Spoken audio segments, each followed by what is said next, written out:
Tapos na yung issue eh. Hindi ka na makakapag-reconciliation. Napakulong mo na sa ICC eh.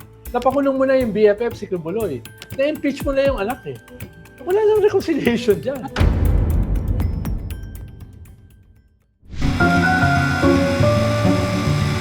This is truth on the line. Nasabi ng Duterte camp ayaw na namin ng kahit sinong Marcos, the father is in The Hague, in a prison in The Hague, at ito yung vice president namin, ini-impeach nyo, gusto nyo tanggalin para hindi na makatakbo sa 2028. Paano doon? Paano pagmasahin ng message na yon na we have to unite as a nation, we have to work together as a nation, that's a SONA Well, yung sinasabi ko nga kanina, kung na-weaponize ng mga Duterte yung pagkakakulong ng kanilang patriarch, si Digong, kung na-weaponize nila yung impeachment against the daughter, dapat din yung gobyerno i-weaponize yung mga issues against them.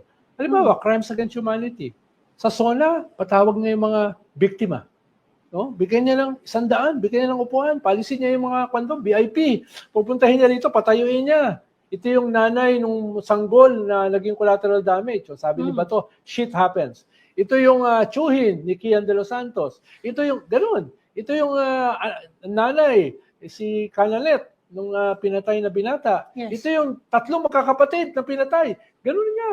Dramatic. I-weaponize mo rin. Ikalawa, dahil nandiyan ka na, pangatawanan mo na yung ating 9th year anniversary ng UNCLOS, no? Na definitely kinokontrast mo yung sarili mo doon sa mga pro-China na Duterte. Diba? I-weaponize mo na yon, no? At magdagdag ka ng mga bagong elements katulad halimbawa ng rejoining the ICC. Wala kayo eh. Tapos na yung issue eh. Hindi ka na makakapag-reconciliation. Napakulong mo na sa ICC eh. Napakulong mo na yung BFF si Kibuloy. Na-impeach mo na yung anak eh. Wala nang reconciliation dyan. At natalo na sa midterm, Oh, during which diba? nawala daw yung control ng administrasyon sa narrative. Sa Correct. tingin mo, etong dadating na next 3 years dapat, they have to, yun ang sinasabi ng mga kaano nila, ha? And which they probably realize kasi nagpalit ng comms na naman eh. Medyo For may the 5th time. communication. May ako nakakita ng gano'n.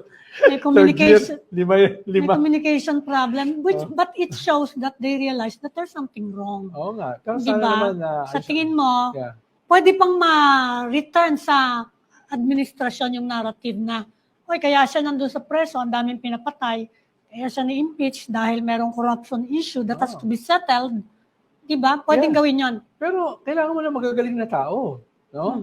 At dapat wag mo nang gawing tapunan ng mga failed communication chief ang MECO. No? Kawawa naman yung Taiwan. No? Meron tayong 250,000 workers doon. Tapos tatapon mo rin yung mga yung mga failure. No? So, ayusin mo na talaga. No? Kumuha ka na ng mga professional, ng mga experts. No? Hindi yung mga kung saan-saan mo kinuha. Di ba?